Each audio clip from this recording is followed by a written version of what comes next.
আসসালামু আলাইকুম everyone. Pasta খেতে তো আমরা সবাই পছন্দ করি, তাই আজকে মেয়ের অনুরোধে পাস্তা রেডি করছি। গরম পানির মধ্যে লবণ আর তেল অ্যাড করে পাস্তাটা বয়েল করতে হয়, এটা তোমরা সবাই জানি। তাই এই যে বয়েল করে নিচ্ছি পাস্তাটা বয়েল হয়ে আসলে তারপরে স্ট্রেন করে নেব আমি। এখন কড়াইতে তেল নিয়ে পেঁয়াজ নিচ্ছি। পেঁয়াজটা নরম হওয়া পর্যন্ত একটু অপেক্ষা করি। ওটাকে একটু নাড়াচাড়া করে নিই। নাড়াচাড়া করতে করতে ওটার পেঁয়াজটা নরম হয়ে আসবে। পেঁয়াজটা নরম হয়ে আসলে আমি এটার মধ্যে একটু চিকেন অ্যাড করে দিচ্ছি। চিকেন অ্যাড করে দিয়ে এটার মধ্যে নাড়াচাড়া করছি। আবার একটু কালার চেঞ্জ হয়ে আসছে।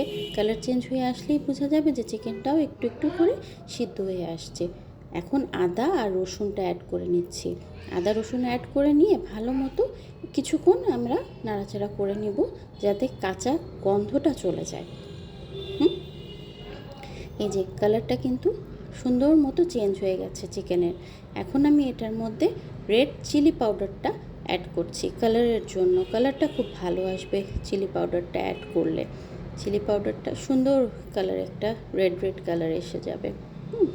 এই কালারটা অ্যাড করার পরে এখন আমরা এটার মধ্যে সয়া সস অ্যাড করলাম। সয়া সসটা তো পাস্তাতে দিতেই হবে।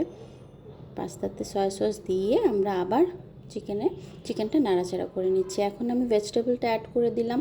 ভেজিটেবলের মধ্যে আমি এখানে ক্যাপসিকাম, গাজর আর ফুলকপিটা নিয়েছি।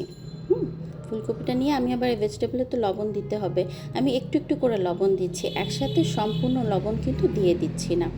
তো লবণটা দিয়ে ভেজিটেবলটা নরম হওয়া পর্যন্ত একটু অপেক্ষা করি। এখন আমি গ্রিন চিলিটা অ্যাড করে দিলাম। কাঁচামরিচ দিলে ফ্লেভারটা খুব সুন্দর আসে। আবার এখন আমি এটার মধ্যে রেড টমেটো ক্যাচাপটা অ্যাড করছি। চিলিটা আমি অ্যাড করছি, রেড চিলি টমেটো ক্যাচাপটা আমি অ্যাড করছি এখানে। ভালো করে মিক্সড করে নেই। মিক্সড করে নিয়ে এখানে আমি আবার ব্ল্যাক পেপার অ্যাড করছি। এখন সব কিছু হয়ে যাওয়ার পরে পাস্তাটা অ্যাড করে দিলাম এবং এখন ভালো মতো মিশিয়ে নিতে হবে। ভালো মতো মিশিয়ে নিয়ে কিছুক্ষণ চুলাতে তো রাখতেই হবে।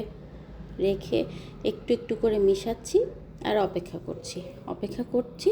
আর তারপরে আমি কিন্তু এখানে আরেকটু লবণ অ্যাড করব। ওই যে বললাম, একসাথে কিন্তু সব লবণ দিচ্ছি না, একটু একটু করেই লবণটা দিচ্ছি। লবণ দেওয়া শেষ। এই যে রেডি, এই যে খাবার জন্য রেডি, একদম পারফেক্ট। Thank you.